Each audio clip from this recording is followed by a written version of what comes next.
സ്വാമി, കൊടും ക്രിമിനലാണ് ചെന്താമര. ചെന്താമര പരോളിലിറങ്ങി ജാമ്യവ്യവസ്ഥ ലംഘിച്ച് വീട്ടിൽ കഴിയുന്നു. പരോളിലിറങ്ങുമ്പോൾ തന്നെ പറഞ്ഞിരുന്നു, ഇനിയും ഞാൻ പലരെയും കൊലപ്പെടുത്തും എന്ന് പറഞ്ഞിരുന്നു. അയാളുടെ ഹിറ്റ് ലിസ്റ്റിൽ പോലീസുകാരൻ ഉൾപ്പെടെ, അയൽവാസി ഉൾപ്പെടെ, ഇപ്പോൾ കൊല്ലപ്പെട്ട സുധാകരനും മീനാക്ഷി ഉൾപ്പെടെ പലരും ഉണ്ടായിരുന്നു. പക്ഷേ പോലീസ് അവരുടെ മക്കൾ പരാതി കൊടുത്തിട്ടും, പ്രത്യേകിച്ച് മകൾ അഖില പരാതിപ്പെട്ടിട്ട് പോലും പോലീസ് നിസ്സംഗത പാലിച്ചു, നിസ്സംഗമായിരുന്നു. ഇത്രയും ക്രൂരനായ ഒരാളെ ജാമ്യവ്യവസ്ഥ ലംഘിച്ചത് കോടതിയെ അറിയിക്കുക പോലും ചെയ്യാതെ ആ വീട്ടിൽ താമസിക്കാൻ അനുവദിച്ച പോലീസ്, യഥാർത്ഥത്തിൽ പോലീസല്ലേ ഈ രണ്ട് നിരപരാധികളുടെ ജീവനെടുത്തതിന് ഉത്തരവാദി? ഇവിടുത്തെ എസ് പി അത് സമ്മതിച്ചാണല്ലോ. അജിത് കുമാർ ഇവിടുത്തെ എസ് പി ആണ് പാലക്കാട്.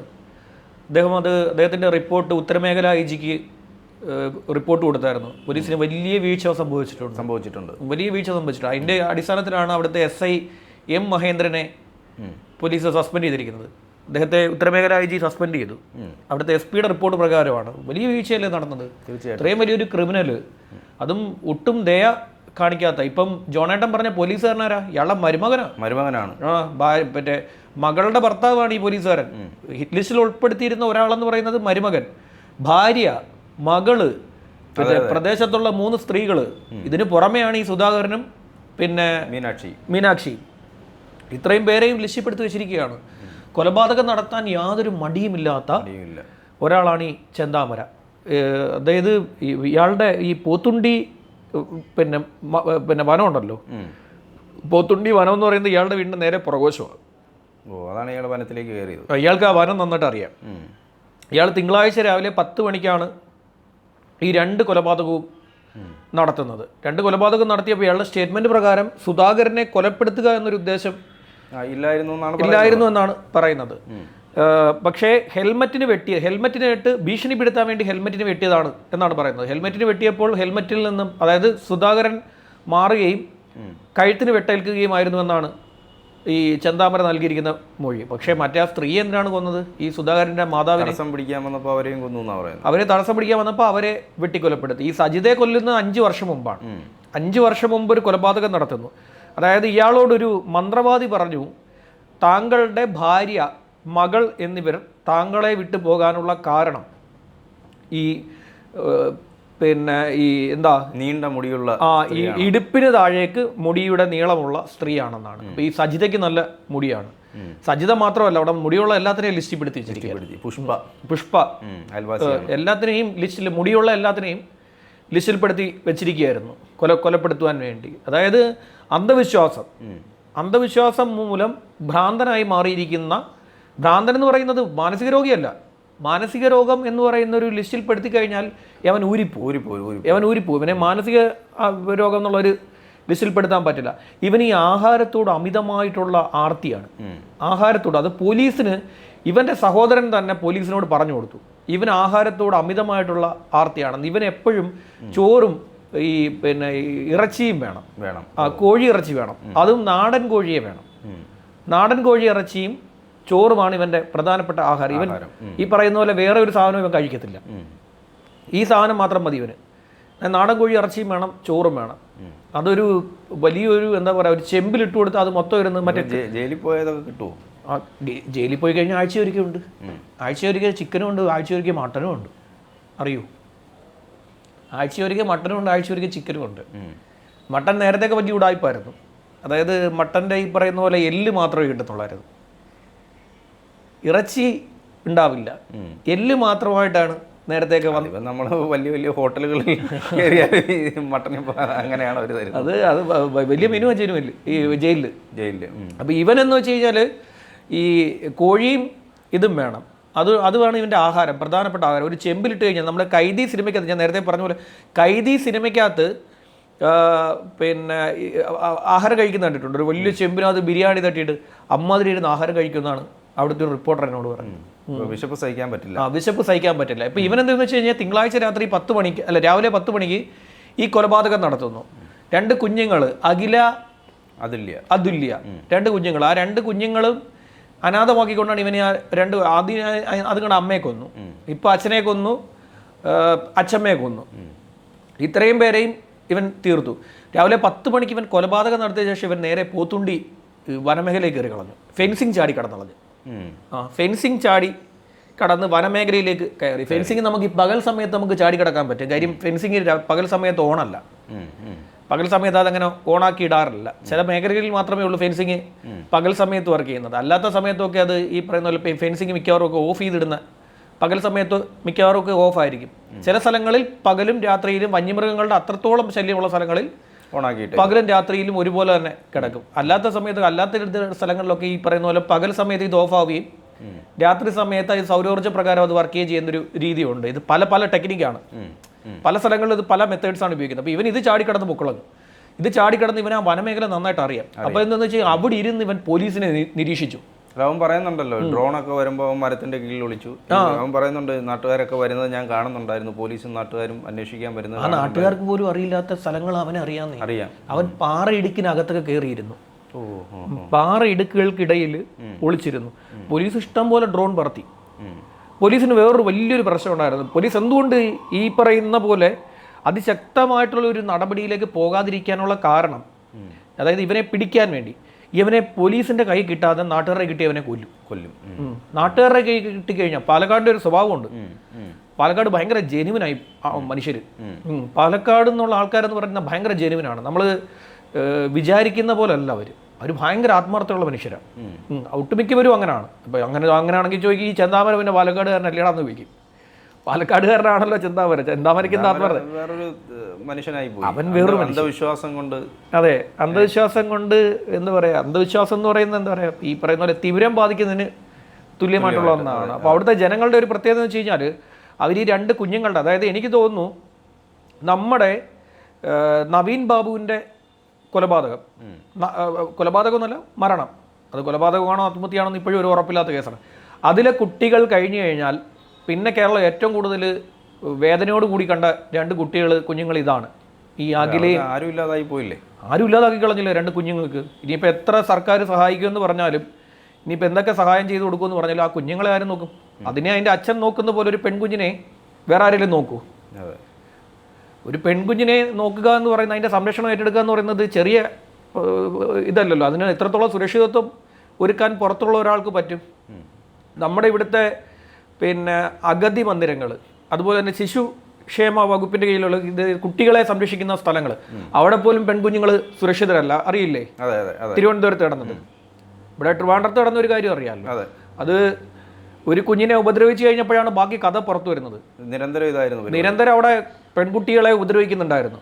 അത് ഒരു പെൺകുഞ്ഞിനെ സംരക്ഷിക്കുക എന്ന് പറയുന്നത്, അതിന് അത്രയും ആത്മാർത്ഥമുള്ള ഒരു മനുഷ്യനെ കൊണ്ട് മാത്രമേ ഒരു പെൺകുഞ്ഞിനെ നോക്കിക്കാണാൻ പറ്റുള്ളൂ. അല്ല വേറൊരു രക്തത്തിലുള്ള ഒരു മനുഷ്യന് ഈ കുഞ്ഞ് വളരുമ്പോൾ അതിൻ്റെ ശരീരഭാഗങ്ങളോട് താല്പര്യം തോന്നിയേക്കാം. നമ്മൾ ഈ പിന്നെ കൗൺസിലിംഗ് ഒക്കെ എടുക്കാൻ പോകുന്നവരാണല്ലോ, നമ്മൾ പലയിടത്തും സംസാരിക്കാൻ പോകുന്നവരാണല്ലോ. അപ്പോൾ പല അനുഭവങ്ങളും നമുക്കുണ്ടാവാറുണ്ടല്ലോ. പല കുട്ടികളും നമ്മളോട് സംസാരിക്കുകയും ക്ലാസ്സിൽ പഠിപ്പിച്ചുകൊണ്ടിരിക്കുമ്പോൾ തന്നെ പല കുട്ടികളും പല കാര്യങ്ങളും പറയുകയും കേൾക്കുകയൊക്കെ ചെയ്യുന്നവരാണല്ലോ നമ്മൾ. അപ്പോൾ 2 കുഞ്ഞുങ്ങളെ ഇവൻ അനാഥമാക്കി കളഞ്ഞു. ഇവൻ ഒരു കാരണവശാലും ഇനി പുറത്തുവിടാൻ പാടില്ല. ഇവനെ പുറത്ത് വിടാനേ പാടില്ല. പഞ്ചായത്തിലെ കയറരുതെന്ന് പറഞ്ഞിട്ടാണ് ജാമ്യം കൊടുത്തത്. ഇവൻ കോഴിക്കോട് ഒരു കോറിയിൽ സെക്യൂരിറ്റി ആയിരുന്നു. അവിടെ ജോലി ചെയ്യായിരുന്നു. അങ്ങനെ ഇരിക്കെ ഇവൻ കൊലപാതക കേസിലെ പ്രതിയാണെന്ന് ആ കോറിയുടെ ഉടമ അറിയും. അതായത് ഇവന്റെ നാട്ടിൽ നിന്ന് തന്നെ ആരോ വിളിച്ച് അവിടെ പറഞ്ഞു കൊടുത്തു, ഇവൻ ഒരു കൊലപാതക കേസിലെ പ്രതിയാണ് എന്ന് പറഞ്ഞു. അതിന്റെ അടിസ്ഥാനത്തിൽ ഇവനെ 3 മാസം മുമ്പ് ആ ജോലിയിൽ നിന്ന് പിരിച്ചുവിട്ടു. അങ്ങനെയാണ് ഇവൻ നാട്ടിലേക്ക് വരുന്നത്. നാട്ടിൽ വന്ന ശേഷം ഇവൻ നിരന്തരം, ഇവൻ പറയുന്നത് പിന്നീട് ഒരിക്കലും ഇവൻ മന്ത്രവാദിയെ കണ്ടിട്ടില്ല എന്നുള്ളതാണ്. ഈ മന്ത്രവാദി ഇവൻ കണ്ടിട്ടുമുണ്ട്. ഈ മന്ത്രവാദി ആദ്യം കാട്ടി കൊടുക്കേണ്ട ആ മന്ത്രവാദി പൊക്കണം. ഇങ്ങനെയുള്ള അവനെയാണ് ആദ്യം പിടിക്കേണ്ടത്. ഒരാളുടെ ജീവൻ എടുക്കുന്ന കാര്യം പറഞ്ഞു കൊടുക്കുന്ന മന്ത്രവാദിയെ. അതെ, നീളമുള്ള മുടിയുള്ള സ്ത്രീയാണ് ഈ കൊലപാതകം പറ്റി നിങ്ങളുടെ കുടുംബം നകരാൻ കാരണമെന്നൊക്കെ ഇത്തരത്തിലുള്ള സൈക്കോടത്താണ് പറഞ്ഞു കൊടുക്കുന്നത്. അവൻ വാള് വെച്ച് വെട്ടിയിട്ടല്ലേ ആ ഭാര്യയും മകളും ഉപേക്ഷിച്ചു പോയത്. അതെ, ഇങ്ങനെയുള്ള സൈക്കോകളുടെ അടുത്താണ് ഇങ്ങനെയുള്ള മന്ത്രവാദം പറഞ്ഞു കൊടുക്കുന്നത്. ഇയാളെ കണ്ടു കഴിഞ്ഞാൽ ഒരു പാവത്താനെ പോലല്ലേ ഇയാളുടെ മുഖഭാവവും ശരീരം. രാമനെയോ അവന്റെ മുഖത്ത് എഴുതി വെച്ചിട്ടോ ക്രിമിനലാണ്. അത് ജോണേട്ടന് തോന്നിയായിരിക്കും. എനിക്ക് അവനെ കണ്ടപ്പോഴേ മനസ്സിലായി അവൻ നല്ല 1-ാം തരം സൈക്കോ ക്രിമിനലാണ്. അവന്റെ മുഖത്ത് എഴുതി വെച്ചിട്ടുണ്ട് അവൻ ക്രിമിനലാണെന്നുള്ളത്. നമുക്കൊരു ക്രിമിനലിനെ കണ്ടു കഴിഞ്ഞാൽ പെട്ടെന്ന് മനസ്സിലാവും. ഈ മാനസിക രോഗിയായിട്ടുള്ള ക്രിമിനലുകളെ, മാനസിക രോഗി എന്നല്ല, ഇത്തരത്തിലുള്ള എന്താ പറയുക സൈക്കോ ചിന്താഗതിയുള്ള ആൾക്കാരെ കണ്ടു കഴിഞ്ഞാൽ നമുക്കത് മനസ്സിലാവും. എനിക്ക് തോന്നുന്നു ഇവൻ്റെ ഒരു ഏകദേശ രൂപം വെച്ചിട്ട് ഇവൻ്റെ ഒരു ഏകദേശം ഇതൊക്കെ വെച്ച് നോക്കുമ്പം ഈ രാമൻ രാഘവിനെ താടിയും മുടിയും ഒക്കെ വടിച്ചാൽ എങ്ങനെ ഇരിക്കും? ആ ഒരു ലുക്കുണ്ട് ഇവന്. ഞാൻ രാമൻ രാഘവന്റെ കഥ പറയാന്ന് പറഞ്ഞില്ല, ഇതുവരെ പറഞ്ഞില്ലല്ലേ. രാമൻ രാഘവ് ഒരു ആഹാരത്തിന് വേണ്ടി, എച്ചിൽ ചോറിന് വേണ്ടിയിട്ട് അയാൾ ഒരു ഗുസ്തിക്കാരനെ കൊലപ്പെടുത്തുന്നത്, പിന്നെ വീട്ടിൻ്റെ മുന്നിൽ കിടന്ന ഒരു ഗുസ്തിക്കാരൻ ഉറങ്ങുകയാണ്. ആ ഗുസ്തിക്കാരനെ കൊല്ലാനുള്ള കാര്യം എന്ന് അറിയാമോ? ആ ഗുസ്തിക്കാരൻ്റെ പക്കൽ അയാൾ കഴിച്ചതിൻ്റെ ചോറിൻ്റെ ബാക്കി കുറച്ചിരിപ്പുണ്ടായിരുന്നു. അയാൾ ആഹാരം കഴിച്ചതിൻ്റെ ആഹാരത്തിൻ്റെ കുറച്ച് ഭാഗം അവിടെ ഇരിപ്പുണ്ടായിരുന്നു. അതിന് വേണ്ടിയിട്ടാണ് അയാൾ ഈ ഗുസ്തിക്കാരനെ കൊല്ലുകയും അയാളുടെ കയ്യിലെ 10 പൈസ എടുക്കുകയും ചെയ്യുന്നത്. 10 പൈസയ്ക്കും ഒരു ഇത്തിരി ഭക്ഷണത്തിന് വേണ്ടിയാണ് ആ ഗുസ്തിക്കാരനെ രാമൻ രാഘവ് കൊലപ്പെടുത്തുന്നത്. അമ്മാതിരി മൈൻഡുള്ള ഒരുത്തനാണ് ഇവനെ പുറത്തുവിടരുത്. അവന് ആളുകളെ കൊല്ലുന്നതിന് യാതൊരു മടിയില്ല, ഒരു മടിയുമില്ല. ഇവൻ ഇനി ഇറങ്ങിക്കഴിഞ്ഞാൽ ഇനി ആ കുഞ്ഞുങ്ങളെ ഉപദ്രവിക്കും. അതെ, ഇവൻ്റെ അടുത്ത ലക്ഷ്യം ഇനി ആ കുഞ്ഞുങ്ങളായിരിക്കും. അത് അതുങ്ങളുടെ സംരക്ഷണം ഏറ്റെടുക്കണം എന്നുണ്ടെങ്കിൽ ആദ്യം ഇവനെ എന്നേക്കുമായി പൂട്ടണം, എന്നേക്കുമായി ഇവനെ പൂട്ടിക്കളയണം. കാര്യം ഇവനെ ഇവിടുത്തെ ഒരു നിയമവ്യവസ്ഥ വെച്ചിട്ട് ഏതെങ്കിലും കോടതിയിൽ നിന്ന് ജാമ്യം കൊടുക്കുമെന്ന് എനിക്കറിയത്തില്ല. ഇവിടുത്തെ ഒരു നിയമവ്യവസ്ഥ വെച്ച് സംഭവിക്കാൻ പല കാര്യങ്ങളും ഉണ്ട്. ഇപ്പൊ അറിയാമല്ലോ, നമ്മുടെ കാരണവർ വധക്കേസിലെ പ്രതി ഇറങ്ങാൻ പോവാണ്. അവളിപ്പോൾ പുറത്തോട്ട് ഇറങ്ങാൻ പോവുകയാണ്. അത് ഇടയ്ക്കിടയ്ക്ക് പരോൾ ഇറങ്ങിക്കൊണ്ടിരുന്ന ആളാണ്. ഇഷ്ടം പോലെ പരോൾ അവൾക്ക് കൊടുത്തിരിക്കുന്നത്. അതിന് വേറൊരു കഥയുണ്ട്, അത് നമുക്കറിയാവുന്ന കഥയാണ്. പറയണം, ആ കഥ ഞാൻ പറയാം. അതൊരു സ്ത്രീയോടുള്ള താല്പര്യം. അത് ചിലർക്ക് ഒരു സ്ത്രീയോട് ഒരു താല്പര്യം, അവൾ അതിന് മിടിക്കുകയാണ്. അങ്ങനെ ഞാൻ അതുകൊണ്ടാണ് മറ്റേ കേസ് പറഞ്ഞപ്പോൾ ഈ ഗ്രീഷ്മയൊക്കെ ഏത് സമയവും പുറത്തു വരുമെന്ന് പറയാനുള്ള കാരണം, ചിലർക്ക് ഇങ്ങനെയുള്ള താല്പര്യമുള്ള ആൾക്കാർ ഈ അധികാര സ്ഥാനങ്ങളിലുണ്ട്. അതിലൊരാളാണ് ഇവരെ ഇറക്കാനുള്ള നടപടികളുമായി നിമിഷ നേരം കൊണ്ട് ആ ക്യാബിനറ്റിൽ കയറിയ സാധനം. ക്യാബിനറ്റിന് മുന്നിൽ നിമിഷ നേരം കൊണ്ട് കയറിയ സാധനം. ആ കഥ പറയാം. അപ്പോൾ എന്തായാലും ഇവനെ ഒരു കാരണവശാലും പുറത്തിറക്കാൻ പാടില്ല. ചെന്താമര എന്നൊക്കെ പറയുമ്പോൾ, നമ്മൾ ഈ ചെന്താമര എന്ന് പറയുമ്പോൾ വളരെ ഭംഗിയുള്ള വസ്തു എന്നൊക്കെയാണ് പിന്നെ വിചാരിക്കുന്നത്. പക്ഷേ അവൻ്റെ പേരിനൊട്ടും ചേരാത്ത സ്വഭാവമാണ് അവൻ്റെ കയ്യിരിക്കുന്നത്. ഈ കുഞ്ഞുങ്ങൾ രണ്ടുപേരും സംരക്ഷിക്കപ്പെടണം എന്നുണ്ടെങ്കിൽ ഇവനെ ഇനി ഒരു കാരണവശാലും പുറത്തുവിടില്ല, പൂട്ടിക്കളയണം, എന്നേക്കുമായി പൂട്ടണം, പുറത്തുവിടാൻ പാടില്ല. ബോഡി മാത്രമേ ഇനി അവൻ്റെ പുറത്തിറങ്ങാവൂ. ജയിലിൽ നിന്ന് അവൻ്റെ ബോഡി മാത്രം, ഈ ജയിലിൽ നിന്ന് ബോഡി ഇറക്കാന്ന് പറഞ്ഞാൽ ഡയറക്റ്റ് നമ്മുടെ വാതിലിൽ കൂടെ അല്ല ഇറക്കുന്നത്. അല്ല, വാതിലിൽ കൂടെ ബോഡി ഇറക്കത്തില്ല. ബോഡി ഇറക്കുന്നത് വേറെ രീതിയിലാണ്. അങ്ങനെ മാത്രമേ ഇനി അവൻ ഇറങ്ങാൻ പാടുള്ളൂ പുറത്ത്, അല്ലാണ്ട് അവൻ ഇറങ്ങരുത്. ഇറങ്ങിക്കഴിഞ്ഞാൽ ഇനി ഒരുപാട് ജീവനുകൾ.